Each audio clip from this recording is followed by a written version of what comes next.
Setiap orang tua kalau punya anak, ayo nak belajar yang rajin, sekolah yang giat, sekolah yang rajin, supaya apa? Supaya nanti kalau sudah besar jadi orang. Kan pandangan ini masih ada sampai sekarang. Bahkan di dalam kalangan hamba-hamba Tuhan pun, kalangan pendeta, rohaniawan pun masih memiliki pandangan seperti ini. Supaya nanti suatu saat jadi orang. Padahal jadi orang menurut konsep dunia, kalau dia punya jabatan, pekerjaannya baik, atau punya usaha, punya perusahaan, jadi pengusaha, punya uang, rumahnya mewah, lalu dihormati dan disegani di mana-mana, koleganya, rekanan-rekanannya orang-orang pejabat-pejabat penting, atau kitanya sendiri pun yang menjadi pejabat penting. Baru kita mengatakan bahwa dia sudah menjadi orang. Kalau kita merenungkan setelah mendapati posisi seperti ini baru dikatakan menjadi orang, apakah Bapak Ibu Saudara sekalian ketika lahir bukan orang?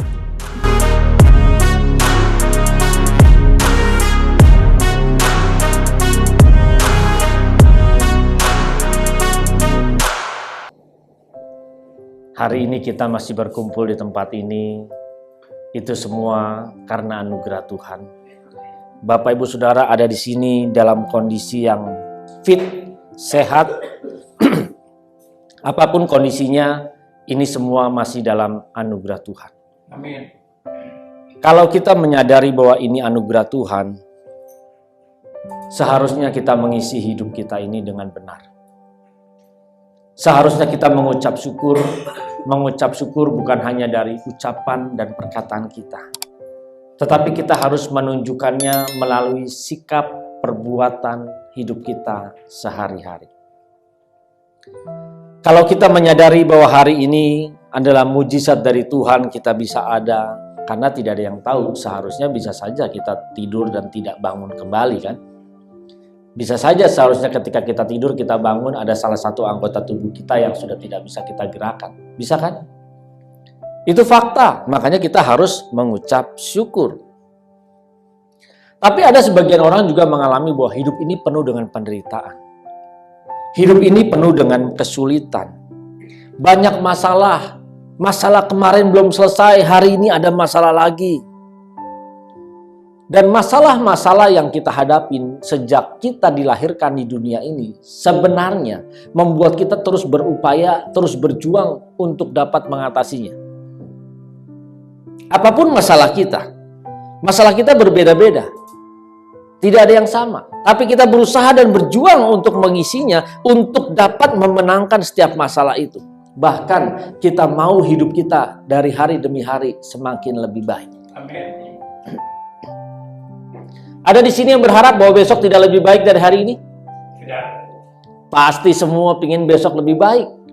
Dan berpikir bahwa hari ini juga lebih baik dari kemarin. Makanya sejak kita dilahirkan, sejak kita kecil, kita selalu berjuang. Kita berusaha, kita belajar, kita bekerja dengan rajin. Dan tidak sedikit di antara kita, ketika kita berjuang, bekerja keras, studi, yang masih studi sampai sekarang, berharap suatu saat kita bisa memperoleh yang namanya jabatan, kekuasaan, kehormatan, kekayaan, segala macam yang membuat jiwa kita di dunia ini senang.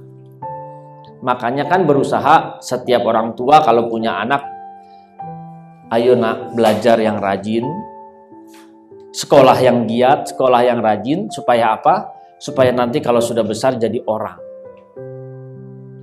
Kan pandangan ini masih ada sampai sekarang. Bahkan di dalam kalangan hamba-hamba Tuhan pun, kalangan pendeta, rohaniawan pun masih memiliki pandangan seperti ini. Supaya nanti suatu saat jadi orang. Padahal jadi orang menurut konsep dunia, kalau dia punya jabatan, pekerjaannya baik, atau punya usaha, punya perusahaan, jadi pengusaha, punya uang, rumahnya mewah, lalu dihormati dan disegani di mana-mana, koleganya, rekanan-rekanannya orang-orang pejabat-pejabat penting, atau kitanya sendiri pun yang menjadi pejabat penting. Baru kita mengatakan bahwa dia sudah menjadi orang.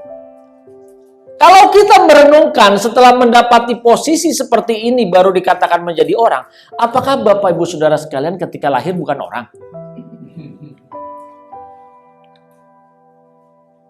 Kita sejak dilahirkan sudah menjadi orang. Tetapi kenapa sampai sekarang konsep paradigma cara berpikir seperti ini yang masih mengkungkung, yang masih mengikat, membuat cara berpikir kita, pola berpikirnya seperti itu. Dan kita bisa berkata tuh, lihat anaknya si A sudah jadi orang.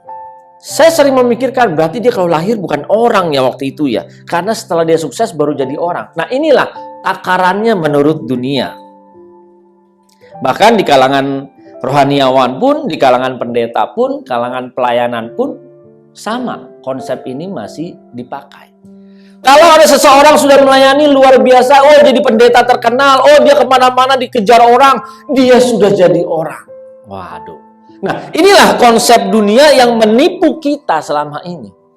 Sadar tidak, iblis menjebak kita di dalam konsep berpikir seperti ini. Ini pekerjaan iblis yang menjebak Bapak Ibu Saudara dan saya sehingga memiliki paradigma seperti ini. Jadi kalau kita punya paradigma seperti ini, pasti yang kita kejar apa? Supaya sukses, supaya berhasil. Bukan berarti tidak boleh sukses ya. Bapak Ibu Saudara harus sangat sukses. Bukan saja tidak sukses, tapi harus sangat sukses. Karena itu membuktikan bahwa kita bekerja keras dan bertanggung jawab di hadapan Tuhan. Itu bukti kita bertanggung jawab di hadapan Tuhan. Kalau kita membaca firman Tuhan dari Kolose 3 ayat 1. Kolose 3 ayat 1 sampai 3 saya akan bacakan. Karena itu, kalau kamu dibangkitkan bersama dengan Kristus, carilah perkara yang di atas, di mana Kristus ada, duduk di sebelah kanan Allah. Pikirkanlah perkara yang di atas, bukan yang di bumi. Sebab kamu telah mati dan hidupmu tersembunyi bersama dengan Kristus di dalam Allah. Kita sering melupakan bahwa hidup kita ini telah ditebus. Bapak Ibu Saudara sudah ditebus oleh Tuhan Yesus Kristus? Kalau kita sudah ditebus oleh Tuhan Yesus Kristus, sebenarnya Bapak Ibu Saudara dan saya tidak punya hak apa-apa lagi di dalam hidup ini. Kan sudah ditebus. Ini mata semua memandang saya. Ini Pak Pendeta bicara apa seperti ini? Masa saya tidak boleh memiliki hak? Ya. Kalau handphone saya ditebus oleh Bapak Manulang, dibayar lunas. Punya siapa handphone ini? Pak Manulang. Apakah saya masih punya hak atas handphone itu? Tidak. Bapak Ibu Saudara dan saya, kita ditebus dan dibayar lunas dengan darahnya. Mahal loh. Darah Tuhan Yesus Kristus tidak bisa dihargai oleh cian uang, tidak bisa. Dan tidak ada harta di dunia ini yang bisa memberikan nilai untuk darah Tuhan Yesus Kristus itu. Tidak ada tandingannya. Berbicara darah itu berbicara kehidupan, berbicara nyawa. Dan Bapak Ibu Saudara, harganya seharga hidup Tuhan Yesus Kristus. Kekayaan kita tidak bisa memberi atau membayar harga ini, tidak bisa. Hidup kita sendiri pun tidak bisa untuk membayar ini. Harganya begitu mahal. Sadarilah maka dari itu sejak sekarang Bapak Ibu Saudara, bahwa hidupku ini begitu berharga di hadapan Tuhan.